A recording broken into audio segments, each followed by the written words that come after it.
Bem-vindos a Faith Fellowship, Ministério de Língua Portuguesa. Eu quero que vocês me ajudem a receber missionário Igor Suriano. God bless you. Glória a Deus. Obrigado. Glória a Deus. Boa noite a todos. A paz do Senhor. Pode se assentar, por gentileza. Abra sua Bíblia no livro de Salmos, no capítulo 127.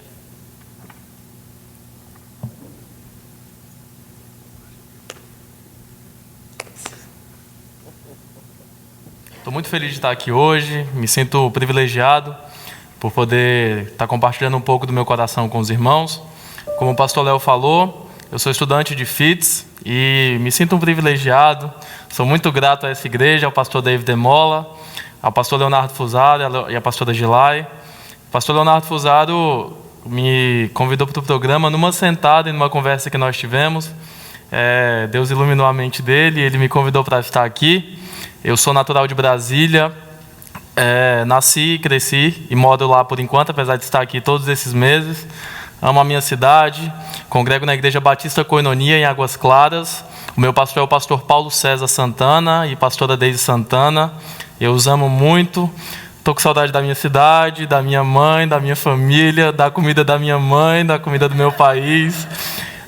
Eu sei que depois do dia 8, quando eu voltar, vai passar 1, 2 semanas, eu vou ficar com saudade dos irmãos, da comida dos irmãos, do cuidado dos irmãos, dessa igreja.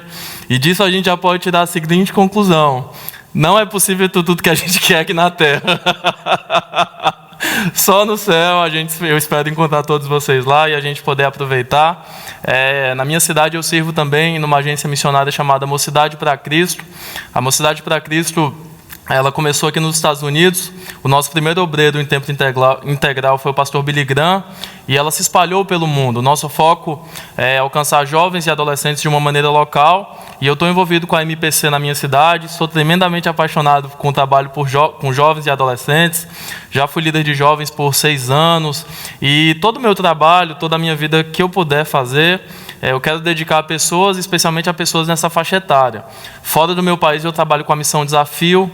A Missão Desafio escolheu trabalhar nos lugares mais pobres do Brasil e do mundo. Então, no Brasil, a gente trabalha no Norte e no Nordeste. E fora do Brasil, a gente tem trabalhos consolidados no Haiti, na África, num país chamado Burkina Faso, e na Índia, com os Dalits. Então, se você quiser descobrir um pouco mais sobre esses trabalhos, você pode entrar nos sites dessas agências, da MPC, Mocidade para Cristo, ou MPC, ou missãodesafio.com, e vocês têm um acesso muito mais facilitado. Primeiro, porque eu estou aqui, você pode falar comigo no final do culto, e segundo, porque a Hannah está aqui. Hannah, faz um sinal assim com a sua mão. A Hannah, ela lidera uma agência missionária chamada MAN, aqui nos Estados Unidos, aqui em New Jersey. A gente trabalha em parceria. Então, se você tem interesse de se envolver com isso, você pode procurar a Hannah também no final do culto. Vai ser um prazer ter você com a gente. A gente viaja anualmente para cada um desses países, desenvolve projetos maravilhosos lá. Se você tiver algum interesse, além de orar e contribuir, você quiser ir, você procura a Hannah ou a mim no final do culto, que a gente vai poder te orientar melhor. Todo mundo achou? Salmo 127, no versículo 4. Eu vou ler na Almeida, Revista e Corrigida.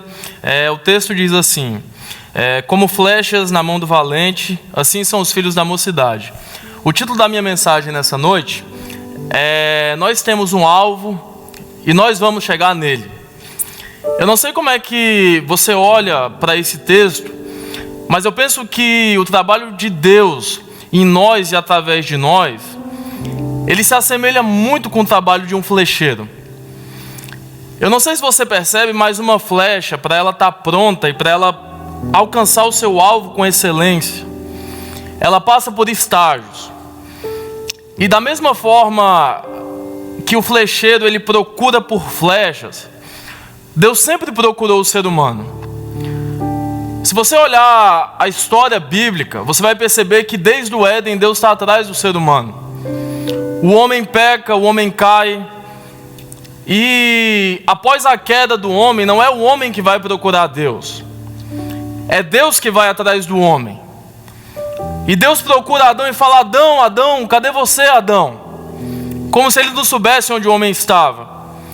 E aí Deus levanta patriarcas, e não são os patriarcas que vão atrás de Deus, é Deus que chama Abraão. Deus institui a lei, e não é Moisés que vai atrás de Deus, é Deus que vai atrás de Moisés.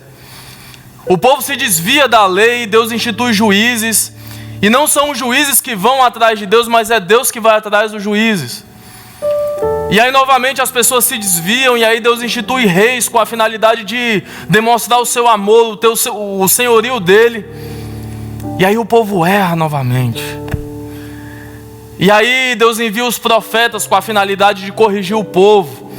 E o povo, por momentos, ele começa a acertar os seus caminhos, mas o povo volta a errar. E aí Deus começa a dizer: olha, se vocês não se acertarem, eu vou enviar o cativeiro para vocês.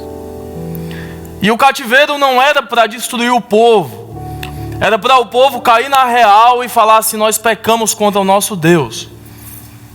E Deus envia profetas novamente e diz: se o meu povo orar e se humilhar e buscar os meus caminhos e se arrepender, eu vou ouvir do céu, eu vou sarar a terra, eu vou trazê-los de volta. E aí Deus traz o povo de volta para si. Mas aí o povo erra de novo. E aí, depois disso, Deus até fica em silêncio por 400 anos. Não era que ele não quisesse se comunicar com o povo, mas Deus desejava profundamente que, em meio a esse silêncio, pessoas se levantassem e dessem uma resposta a essa busca dele pelo povo. E o povo novamente se perde. E Deus manda uma última cartada, e eu penso que é a maior cartada de todos os tempos em busca do homem.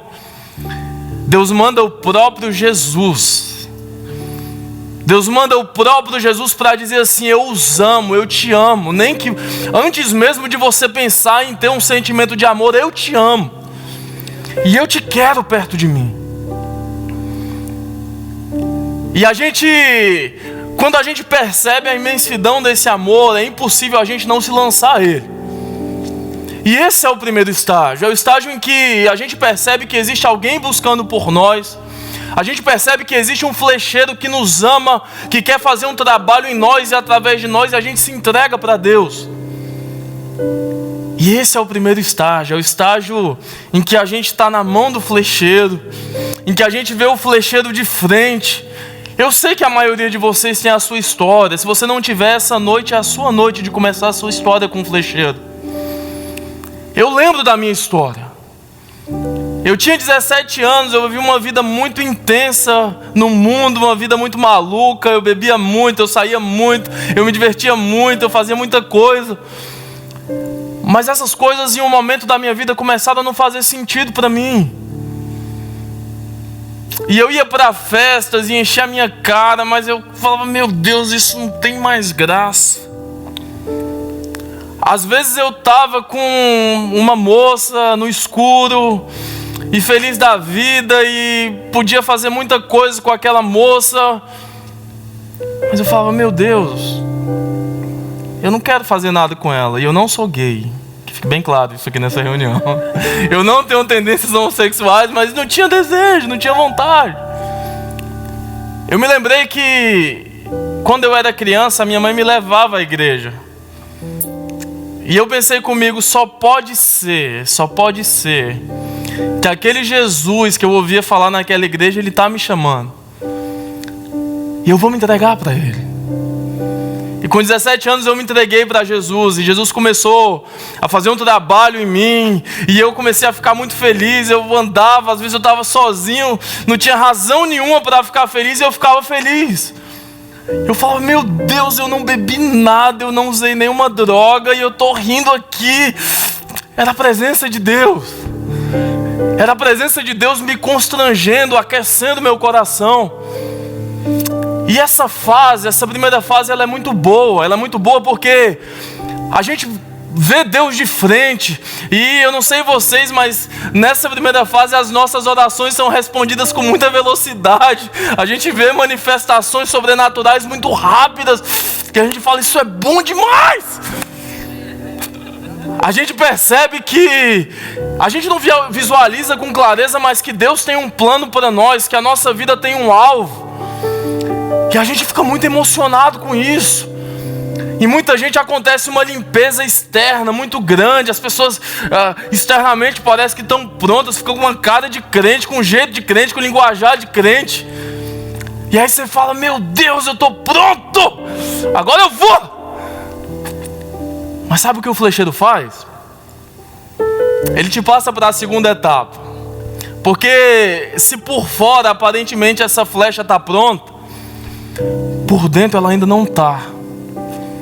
Ela precisa ser fortalecida, porque ela está verde por dentro ainda. E aí Deus te coloca num segundo estágio, que é o estágio da aljava. A aljava é aquela bolsa que o flecheiro carrega nas costas, e então ele vai te pegar depois de limpar por fora, e de você ficar emocionado com tudo aquilo que acontece no primeiro amor, que aquelas canções chamam. Deus vai te colocar na aljava, porque você parece que está pronto, mas você ainda não está. E aí você vai para a aljava, e nessa fase você vai ser treinado e aperfeiçoado. E sabe como é que Deus vai fazer isso? Ele vai fazer isso por meio dos teus relacionamentos. E aí Deus começa a usar uma instituição chamada família para te aperfeiçoar e te treinar. Deus, ele vai te colocar num lugar chamado igreja. E aquela igreja que você achava que era perfeita no começo, você vai perceber que ela não é perfeita. Porque tem gente, quando tem gente, tem problema. Deus vai te colocar em meios sociais, em círculos sociais. Você que é jovem, Deus vai te colocar na escola, na faculdade. Você que é adulto, Deus vai te colocar no trabalho. E no meio desses relacionamentos, Ele vai começar um treinamento em você, um aperfeiçoamento em você. E eu vejo isso muito claro na vida de Davi. Davi era o 7º filho de um homem chamado Jessé. E ao que tudo indica, parece que Jessé não se importava muito com Davi. Porque o que dava moral para uma pessoa naquela época era participar do exército. Tinham acabado de instituir um rei chamado Saul, e Saul começou com umas batalhas a conquistar território, e o que dava moral naquela época era ser do exército.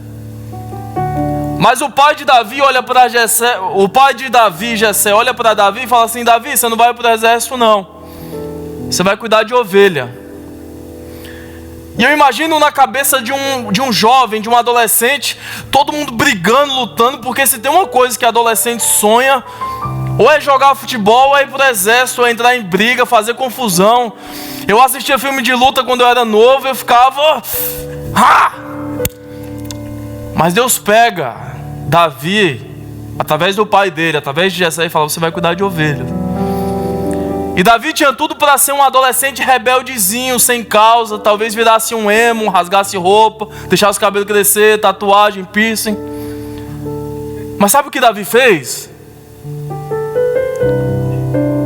Ele foi submisso ao pai dele.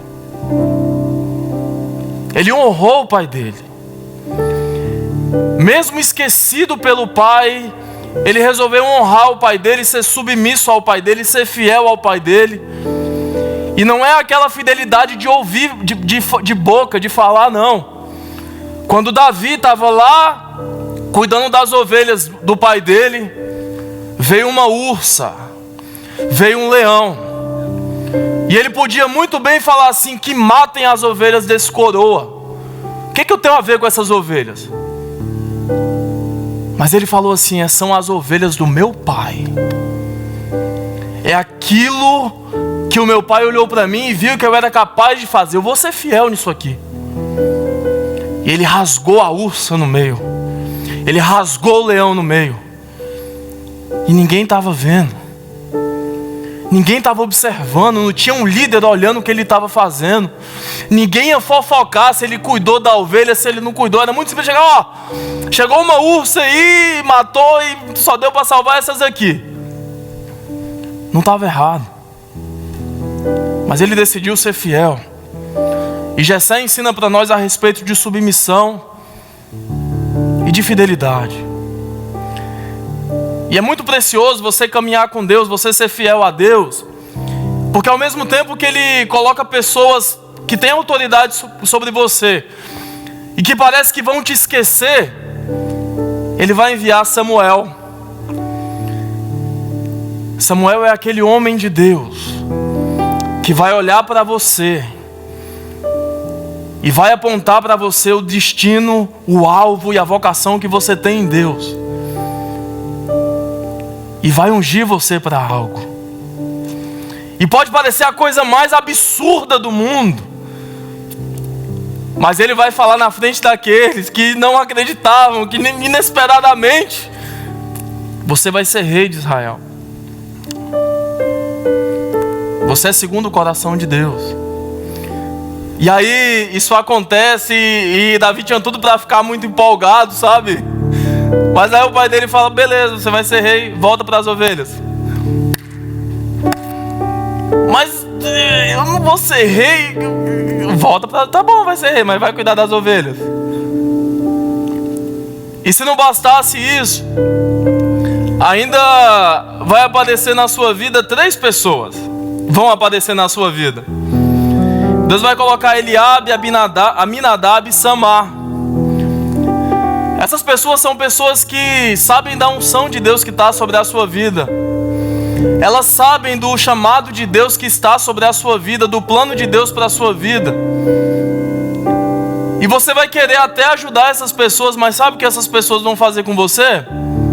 Elas vão te desprezar. Davi, o povo, eles estavam em guerra, eles eram soldados do rei, e Davi foi levar comida para eles, para o comandante deles. E sabe o que eles falaram? Eles não falaram: obrigado, você trouxe comida para mim. O que você está fazendo aqui, seu adolescente nojento? O que você quer fazer aqui? Não cabe a você cuidar de ovelha, o que você está fazendo na guerra? E essas pessoas vão ensinar para nós a respeito de paciência, porque tem que ter paciência com esse tipo de gente. E sobre amor, porque elas são seus irmãos. E continuando a história, Deus vai colocar na sua vida, nesse treinamento, nesse aperfeiçoamento, grandes Golias. Golias são desafios tão grandes que ninguém vai ter coragem de enfrentar. São desafios que vão rir na cara das pessoas, vão deixar as pessoas todas com medo. Mas se você tiver coragem de enfrentar esses desafios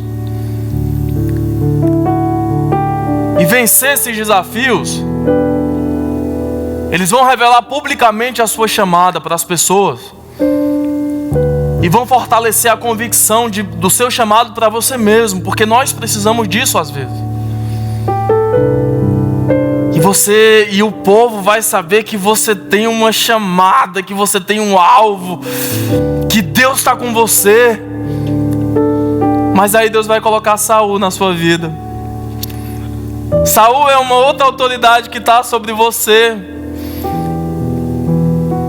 e que não vai só ter inveja da sua vida, mas vai querer matar a sua vida, vai querer acabar com você. E sabe o que você vai poder fazer por ela? No máximo orar. Porque essa autoridade que está sobre você, só vai tirar essa autoridade sobre você quem está acima dela, e você não está. E aí de novo, por conta do coração humano rebelde, a gente vai ter que se submeter a essas autoridades. E a gente às vezes vai ter que fugir delas. Às vezes a gente vai ter oportunidade de descobrir, até de matar essa pessoa. E a gente vai ter que fechar a nossa boca. Porque quem é responsável por essa pessoa não é você, é quem colocou ela, quem a colocou sobre você. E se foi Deus que colocou essa pessoa sobre você, deixa Deus se encarregar disso. Faz o seu trabalho e deixa Deus fazer o trabalho dele. E aí nessa situação caótica, absurda, Deus vai colocar Jonas na sua vida. Jonas é aquela pessoa que te ama, que é fiel a você, mesmo sabendo que talvez você vai assumir Jonatas, mesmo sabendo que você talvez vai assumir o lugar dela. você vai ter o coração dela, ela vai ser fiel a você, ela vai te amar. E Deus vai te ensinar sobre amizade, sobre fidelidade, sobre amor através da vida de Jonas. E nessa situação de amizade, de perseguição, de estou fazendo isso, não estou fazendo isso, o que eu faço? Eu corro, eu fico, eu corro, eu fico. Deus vai colocar Mical na sua vida também. Mical é aquela pessoa que olha para a sua devoção a Deus, olha para o seu amor ao Senhor, e ao invés de celebrar isso junto com você, ela vai desprezar isso. Davi tinha acabado de trazer a Arca da Aliança, que há muito tempo não estava no meio do povo de Deus. Davi traz essa arca, Davi celebrava, Davi dançava, Davi sacrificava animais. E a esposa dele olha da janela assim. Que vergonha o rei ficasse mostrando os fundos aí para o povo, que vergonha. A paixão que você tem por Deus, o desejo que você tem de servi-lo, de honrá-lo. Não espera que todo mundo vai entender isso. E o que Mical ensina para nós é que nem todo mundo ama o que a gente ama. E mesmo que exista uma vontade interior de esganar essa pessoa, não. O próprio Deus vai cuidar dessas pessoas. Deus vai colocar na sua vida também pessoas como Nabal. Nabal é aquela pessoa que você serve, que você ajuda. Davi tinha ajudado os servos de Nabal a proteger os rebanhos dele, uma situação difícil. E Davi se encontra em necessidade, vai até Nabal. Nabal, te ajudei lá, me dá uma ajuda aqui. E Nabal é aquela pessoa que vai te ver em dificuldade, que vai olhar para você e vai falar assim: você me ajudou, eu posso te ajudar, mas não vou te ajudar não, morre. E sabe o que Nabal ensina para nós? Que gratidão e generosidade não é para todo mundo. Nem todo mundo vai ser grato a você. Nem todo mundo vai ser generoso para você. Mas Deus vai colocar na sua vida Abigail também. Abigail é aquela pessoa que olha essa situação toda e que tem tudo para ficar na dela, para falar assim: vocês que são homens que se entendam. Mas Abigail é uma expressão de generosidade, de cuidado do Senhor para com você. E é a pessoa que pode te ajudar e vai te ajudar. E ela nos ensina a respeito de provisão e de cuidado do Senhor para conosco. Deus vai colocar Natan nas nossas vidas. E como eu gosto de Natan. Natan é aquela pessoa que te ama tanto, que quer tanto o teu bem, que ela tem coragem de olhar para você, apontar o dedo na sua cara e falar assim: você está errado. Davi deveria ter ido para a guerra, não foi para a guerra, ficou na janela, olhou a mulher tomando banho, não devia estar olhando também que era casado, desejou a mulher, ficou com a mulher. Se fosse pouco o caso, ter dormido com a mulher do outro, ainda manda o marido da mulher vir para a guerra para poder acobertar um provável filho. O marido dela era tão fiel, Urias era tão fiel que falou: eu não vou dormir com ela enquanto os meus companheiros estão na guerra. E Davi, além de um adúltero, se torna um homicida, porque ele manda ordens, coloca Urias num lugar onde ele pode morrer. E aí, todo mundo achando que estava tudo bem com o rei, mas Deus mostrou para Natan que Davi estava errado. E Natan amava tanto Davi que ele não podia deixar Davi naquela situação. E aí ele chega todo jeitoso: rei, olha só, tinha um cara que tinha só uma vaquinha, tomava o leitinho dela, e tinha um cara que tinha muitas. E ele manda pegar a única vaquinha que aquele cara tinha. O que a gente deve fazer com ele, rei? E Davi, o justiceiro, mata esse cara. Oh, me fala quem é. Esse cara é você, rei. Esse cara é você, Davi. Natan precisa estar presente na sua vida, na minha vida, na nossa vida. Porque a nossa tendência é uma tendência à corrupção. E nem todo mundo tem coragem de dizer quando a gente está querendo sair do trilho certo e ir por um caminho errado. Mas Natan tem. E se você tem amigos como Natan, dê graças a Deus por eles. E se você não tem, peça a Deus amigos como Natan. Amigos que quando te faltar caráter, que quando te faltar integridade, não vão medir as palavras para falar assim: você está errado, você precisa se voltar ao Senhor. Deus vai colocar mais pessoas na sua vida. Depois que vem Natan, depois que você se arrepende, depois que parece que está tudo bem, surge Absalão. Absalão é aquele sujeito que é como um filho para você. É aquela pessoa que você não só ama, como você investe tempo, como você admira, que você cria, que você dá tudo que você pode por ela, faz tudo que você pode. Mas infelizmente Absalão não quer só não quer só você, ele quer o seu lugar. E aí ele trai você. E aí ele vai contra você. E aí, se ele puder, ele vai dormir com as suas mulheres. E Absalão vai ensinar para nós que nem todo mundo vai responder ao nosso amor como a gente responde. Nem todo mundo vai dar um sim para o nosso amor. O nosso amor não vai ser respondido. E Absalão ensina para nós também que existe uma lei da semeadura.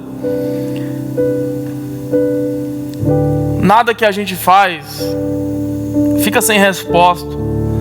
É perdoado, mas vai ser colhido. Deus vai colocar na nossa vida Joabes. Joabe é aquele sujeito que está do teu lado, que luta as suas guerras, que parece que está junto, mas ele nunca vai estar junto com você. Sabe por quê? Porque você nunca vai ter o coração dele.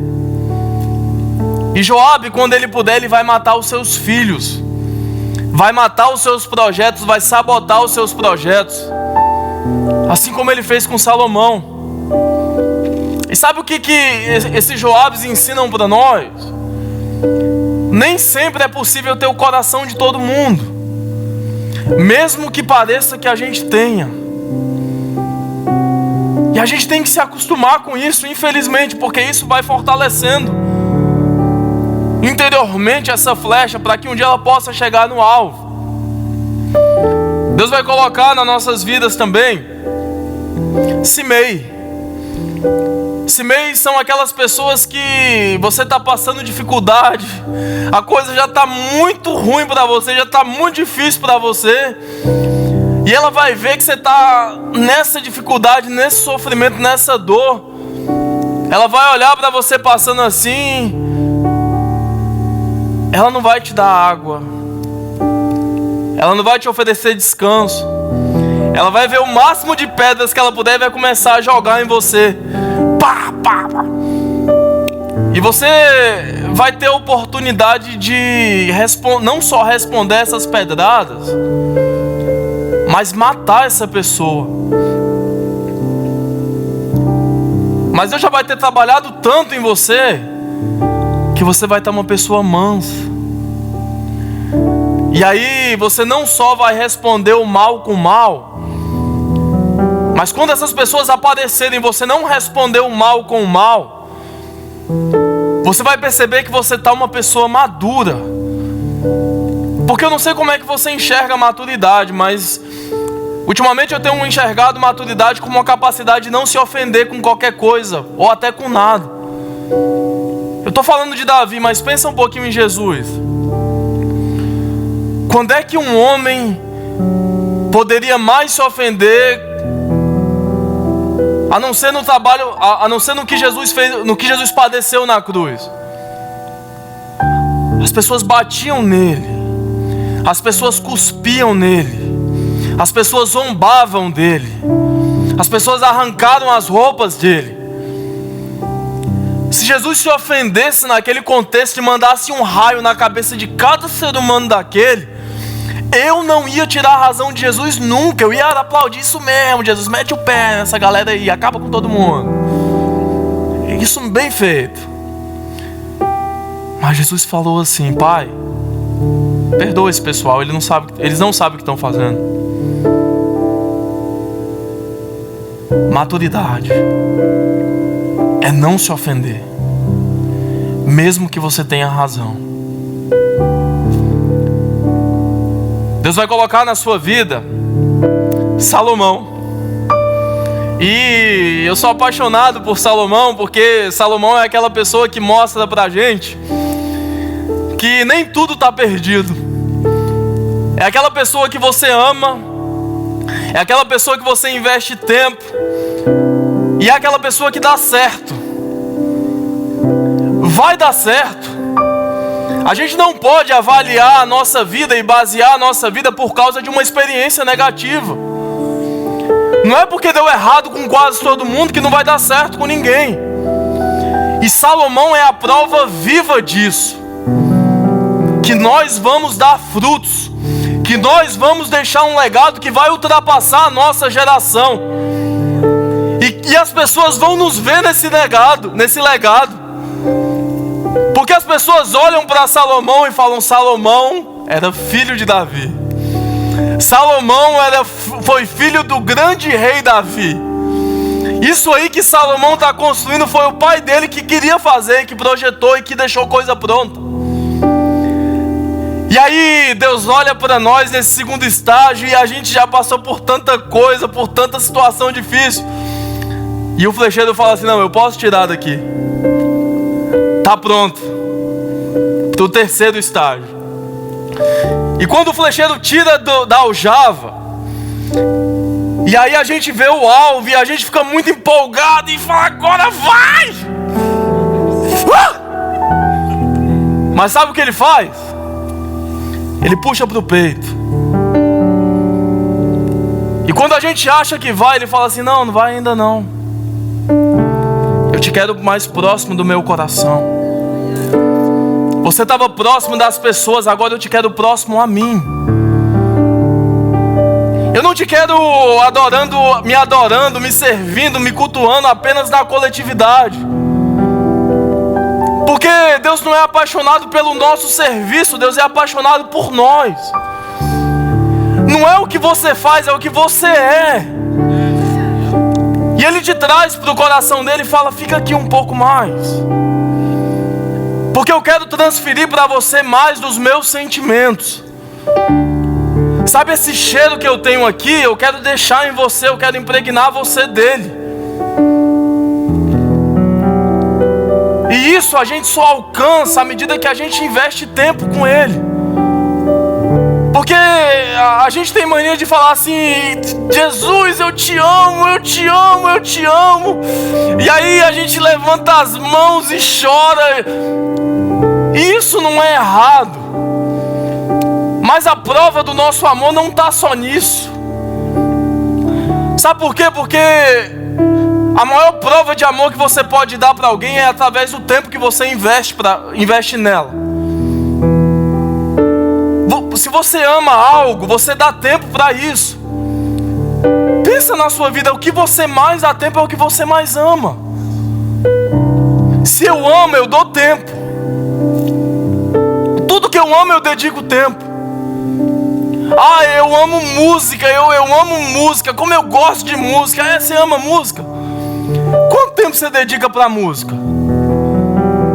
Ah, eu amo futebol, eu vou ser um jogador, eu vou crescer, eu vou ser grande. Ah, quanto tempo você treina? Ah, eu amo a palavra de Deus é linda, ela é viva, é eficaz, mais cortante do que uma faca de 2 gumes, capaz de dividir os sentimentos, as juntas. Quanto tempo você dedica para a palavra de Deus? Ah, eu amo Jesus, Jesus é lindo. Quanto tempo você dá para Jesus? Porque a gente quer o alvo. Mas às vezes o alvo é o nosso alvo, não é o alvo dele.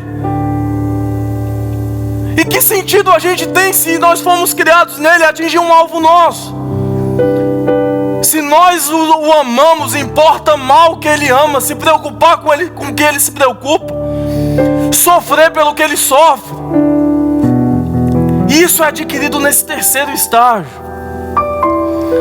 Aquele texto de Mateus 6,6 que quando Jesus fala: olha, mas tu porém quando for orar, entra na porta do seu quarto e vai e ora. Nesse tempo isso tem que virar uma realidade. Porque as pessoas, por causa da correria hoje, elas sempre dizem: não, eu oro toda hora, eu faço isso toda hora eu estou orando. Toda hora você está orando, né? Vai conversar com uma pessoa e a pessoa fica no celular na sua frente. Não dá uma raiva? Eu tenho raiva. Mas a gente faz isso com Deus. Não, eu estou orando. Cria vergonha na sua cara, irmão.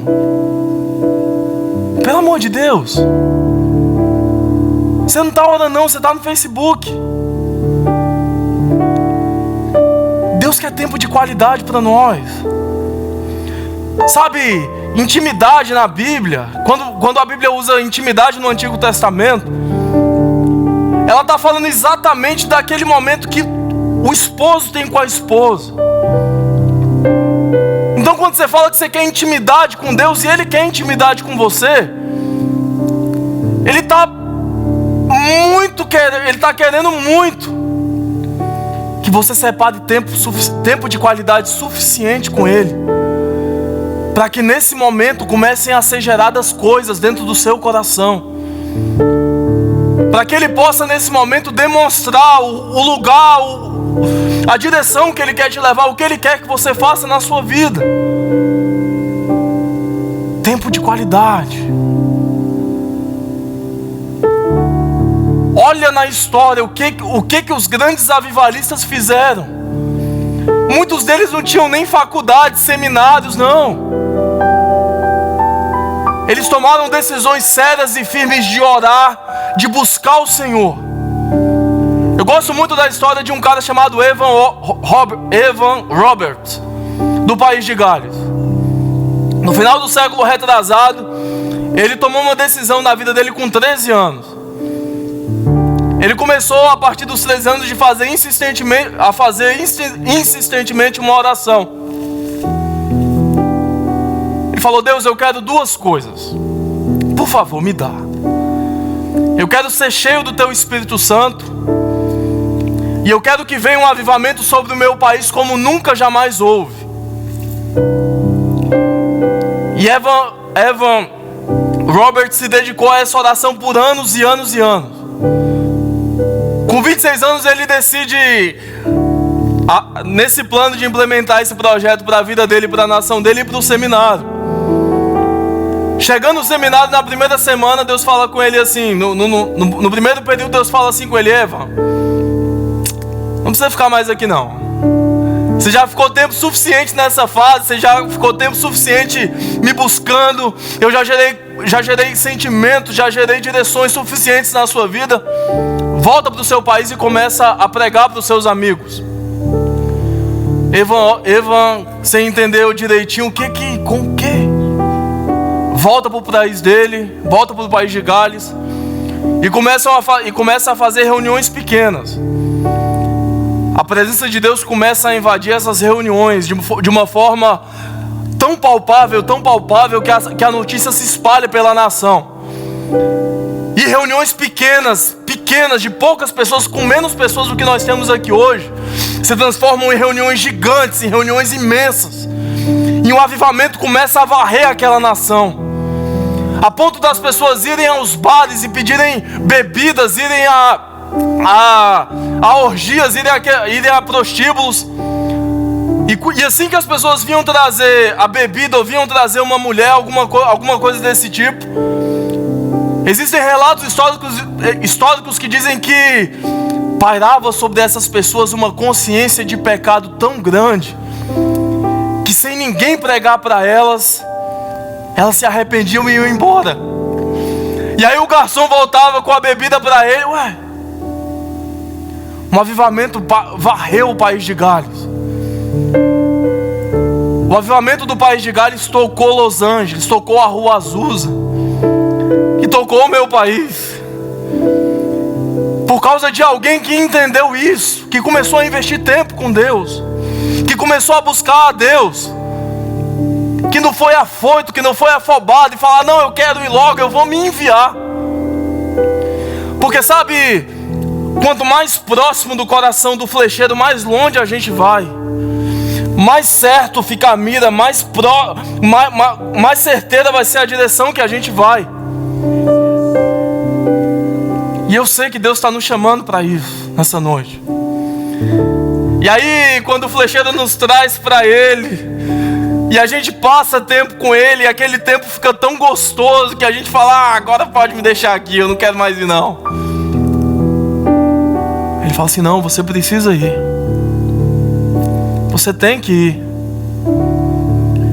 No peito dele a gente aprende que nós temos uma identidade, que nós fomos criados únicos e com uma missão só. Esse negócio de cada um ter uma íris, de cada um ter uma impressão digital, não faz parte só do acaso de Deus. Nós temos uma identidade no Senhor, e Deus quer usar essa identidade para manifestar o reino dele na terra. Nós temos um destino, e é no peito dele que a gente descobre que destino é esse. Nós somos destinados a viver no reino eterno de Jesus Cristo.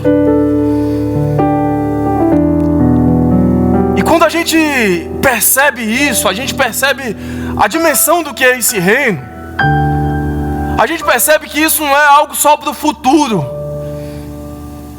não é algo que vai acontecer quando a gente passar disso que é material para daquilo que é imaterial, disso que é corruptível para o que é incorruptível, quando a gente passar do que é temporário para o que é eterno. A gente percebe que essas coisas começam a acontecer agora, que o reino de Deus já está no nosso meio,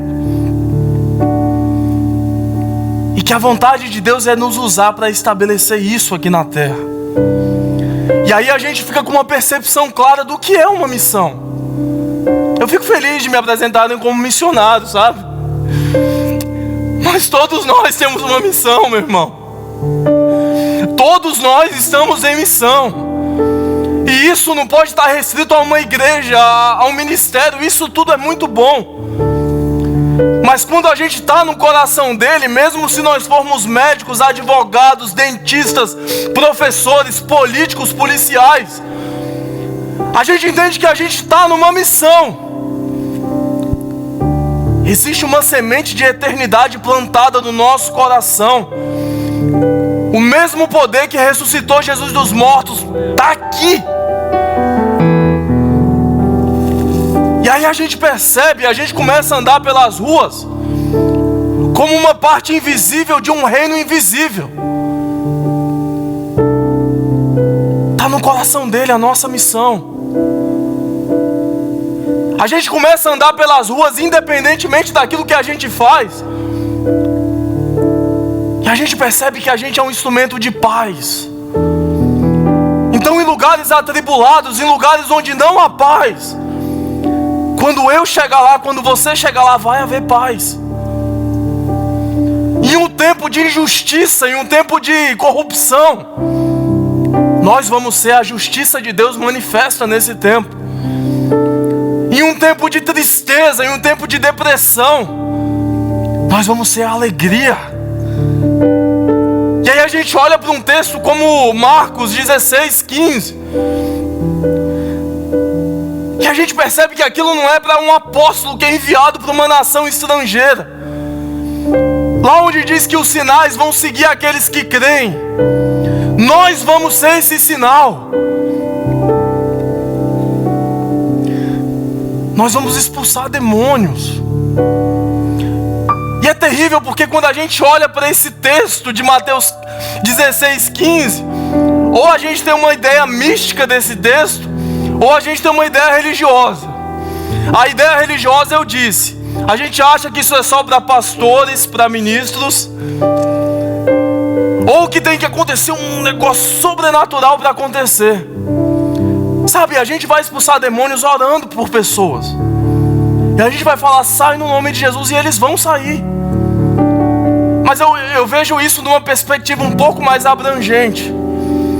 Eu penso que se eu estiver impregnado da presença de Deus, se a presença de Deus for uma realidade manifesta na minha vida, eu posso entrar numa sala, numa repartição pública, num presídio, numa outra nação, e lá tá cheio de demônios, que só a minha presença lá vai expulsar os demônios. Porque Deus está aqui. É físico isso, um corpo não ocupa o mesmo corpo no mesmo espaço. Então se a presença de Deus está em mim e o demônio está aqui, se eu vim para cá, o demônio vai ter que sair. Nós vamos expulsar demônios. Nós vamos expulsar demônios. Faz parte da nossa missão. Nós vamos falar novas línguas. É aquilo que aconteceu lá em Atos 2. Línguas para edificação pessoal, para interpretação, para testemunho para os incrédulos. Mas Deus vai nos dar a capacidade de falar a língua de pessoas que a igreja não pode falar. O que é isso? A gente vai chegar numa roda de adolescentes e não vai chegar com essa linguagem religiosa. O sangue de Jesus tem poder, está amarrado, sai capeta. A gente vai poder falar a linguagem deles. E aí, velho, o que tá pegando? Qual é? A gente vai chegar num contexto de gente roqueira e vai poder se comunicar com eles. A gente vai falar a língua deles. A gente vai chegar em africano e vai se divertir com eles e vai ganhá-los para Jesus. Nós vamos falar outras línguas. Não é só essa língua de igreja não, esse linguajar religioso. Que poder, Jesus. Não é errado isso, querido. Mas é errado quando a gente não consegue comunicar a nossa mensagem da forma que quem está recebendo não entenda. E Deus vai nos dar essa capacidade. Nós vamos pegar serpentes, e aí entra a parte mística da história. Eu odeio cobra, eu não gosto de cobra. Não é que eu tenho medo, é que eu não gosto de cobra. E aí a Bíblia fala, você vai pegar em serpente. Fala, meu Deus, eu vou pegar uma serpente, vou olhar na cara dela, vou matar. Meu irmão, serpente na Bíblia significa pecado. Deus vai nos dar a capacidade de lidar com pecados que a igreja não consegue lidar. Primeiro porque a gente não vai julgar as pessoas, nós vamos amar as pessoas que estão em pecado. E segundo porque vai ter sabedoria, vai ter conhecimento suficiente no nosso coração e amor suficiente para a gente lidar com esses pecados. E isso não vai nos ferir, não vai ferir as pessoas. Nós vamos pegar a serpente sim, mas não é a real não, fica tranquilo. A gente vai beber coisas mortíferas.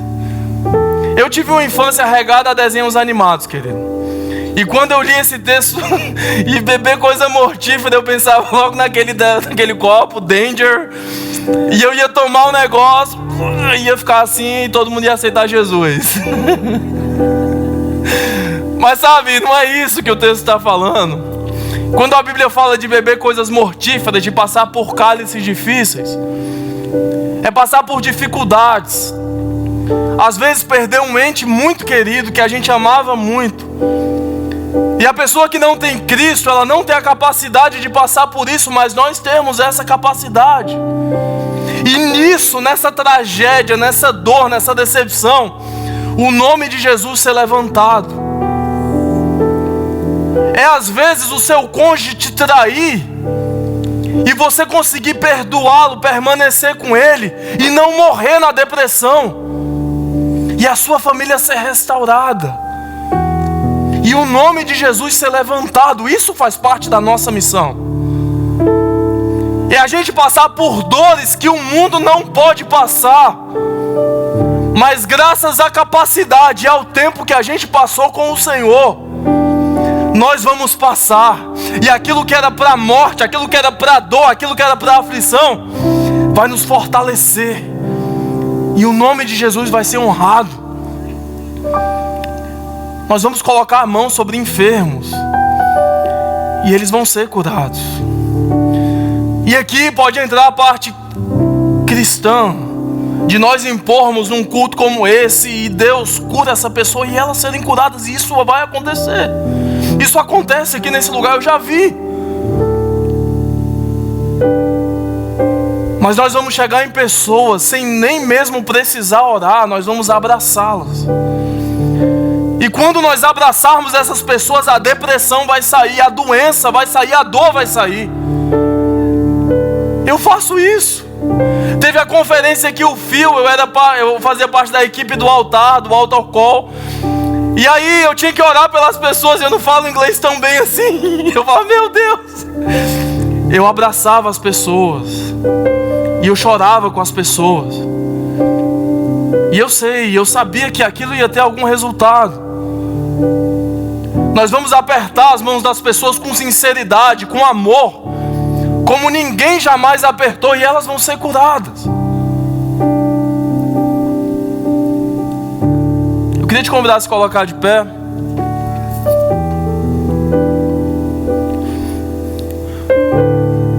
E eu queria te desafiar nessa noite.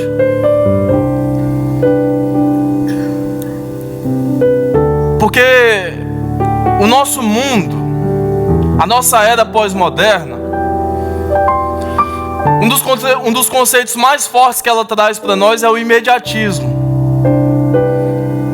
É que nós temos que receber tudo muito rápido. Às vezes nós vamos a alguns restaurantes e se a comida demora 10 minutos a gente já começa a ficar nervoso. Eu nunca mais volto nessa espelunca. Ô lugar maldito. E não é só isso, tudo é muito rápido, a informação é muito rápida. Os ministérios ascendem muito rápido, parece, né?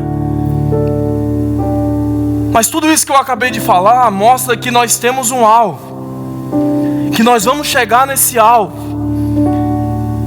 Mas até o entendimento que nós temos o alvo, que nós vamos chegar no alvo, tem umas etapas para serem cumpridas. E a certeza que eu tenho é que Deus está nos desafiando aqui nessa noite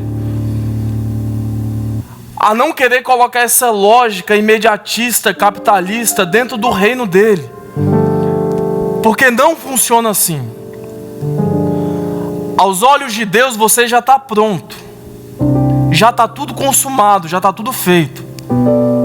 Mas você precisa ser trabalhado ainda. E eu não sei como é que está o teu coração. Eu não sei em que etapa você está. Eu não sei se você estava em uma etapa e desistiu dela. Deus está te chamando de volta para ela nessa noite. Talvez Deus te tirou Deus te colocou na aljava, Deus te colocou para ser trabalhado e transformado por relacionamentos. E você saiu disso.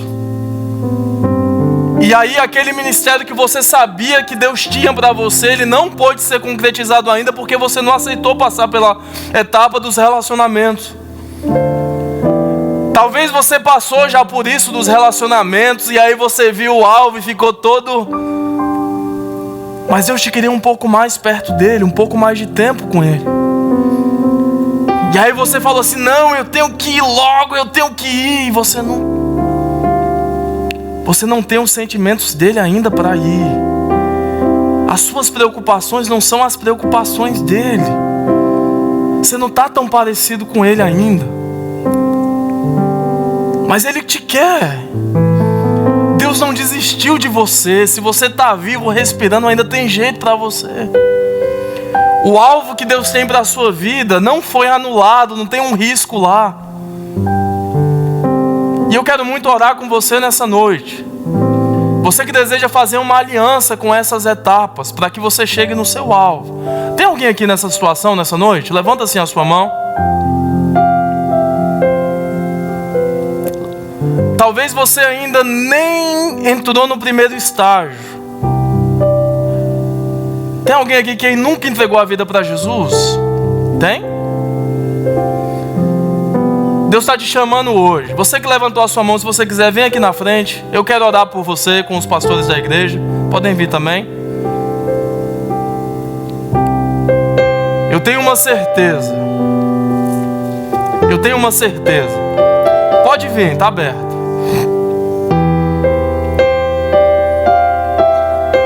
Deus tem sonhos para essa geração.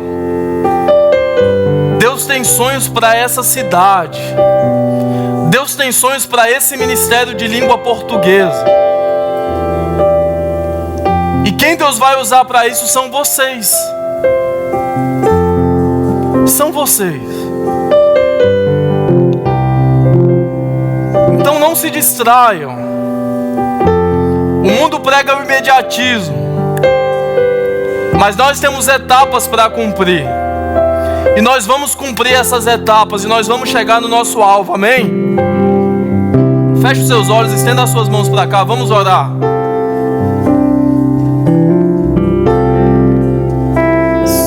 Pai, no nome de Jesus, Senhor, eu te agradeço pela tua palavra, Senhor. Eu te agradeço pelo teu cuidado com essa igreja. Eu te agradeço por essas pessoas, Senhor, que resolveram se aliançar com aquilo que o Senhor deseja fazer na vida dela e através da vida dela, Senhor.